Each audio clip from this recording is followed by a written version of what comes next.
Welcome back to Windsor Chronicles, where we separate palace fact from tabloid fiction. I'm your host, and today we step inside the grounds of Windsor Great Park, a quiet corner of royal history suddenly thrust into headlines.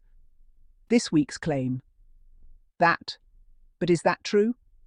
Or another twist in the long-running feud between duty and privilege? Let's uncover the story behind the story. Royal Lodge, a graceful Georgian house tucked amid ancient oaks 2 miles south of Windsor Castle. Built for Queen Charlotte, later home to the Queen Mother. When Queen Elizabeth II granted Prince Andrew the lease in the early 2000s, it was meant to be a lifetime arrangement, a stable home for the Duke of York and his family. 2 decades later, scandal changed everything. Stripped of his royal duties, no longer His Royal Highness, Prince Andrew now occupies the residence as a private citizen on Crown Estate land, yet still, symbolically, on royal soil. The reports that Andrew suspects an ulterior motive, that the king wants Royal Lodge reserved for Queen Camilla, perhaps as a future widow's residence. But here's what's important: is not. Rumours swirl easily when property, power and pride intersect. The narrative sells papers: the fallen prince versus the reigning monarch, a dramatic eviction for a queen's comfort. But the truth, as palace sources quietly stress, is far more practical. Since his accession, King Charles III has made one thing clear: he isn't seizing homes out of spite or sentimentality. He's trimming excess, aligning royal estates with present-day expectations. Royal Lodge, costing millions yearly to maintain, stands half empty. Andrew has refused to move to smaller, more manageable Frogmore Cottage. From the king's viewpoint, it's a matter of stewardship, of using the Crown estate responsibly, not personally. Let's look at Queen Camilla herself.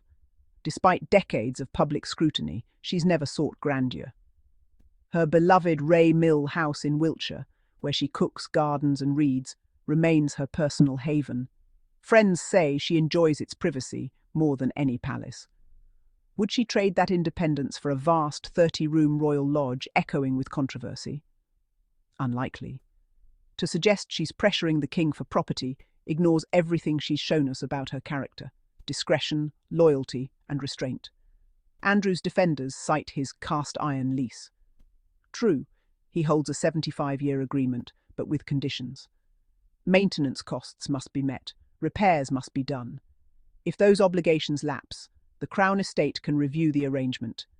This isn't eviction by royal decree, it's standard property law. And parliamentary oversight, now in motion, aims to ensure transparency, not family vengeance. We cannot ignore the human side. Charles and Andrew share a complex brotherhood, love mixed with frustration. The king has shown mercy, shielding Andrew from public humiliation, allowing privacy while quietly restricting privileges. Yet compassion doesn't cancel responsibility. This isn't the king versus the duke. It's the monarch upholding duty over sentiment.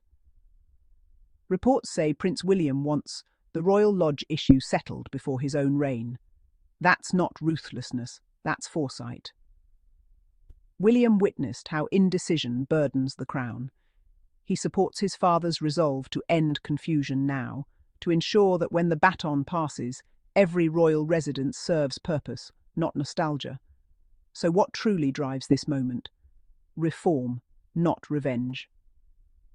King Charles is reshaping the monarchy's physical and moral landscape.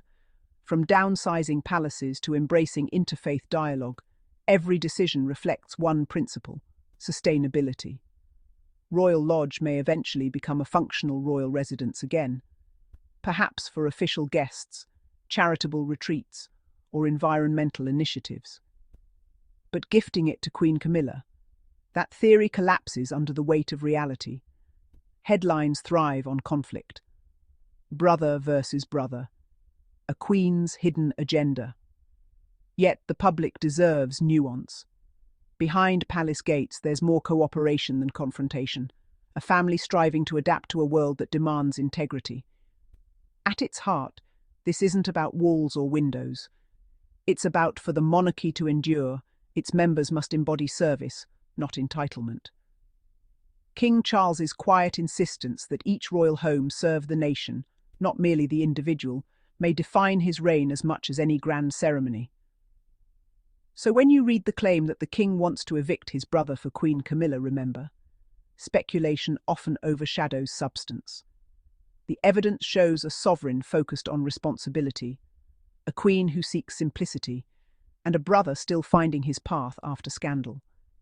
In time, history will remember not the gossip, but the grace with which King Charles steered his family through reform. I'm your host, and this has been. Join us next time as we explore how faith, duty, and modernity continue to redefine the crown.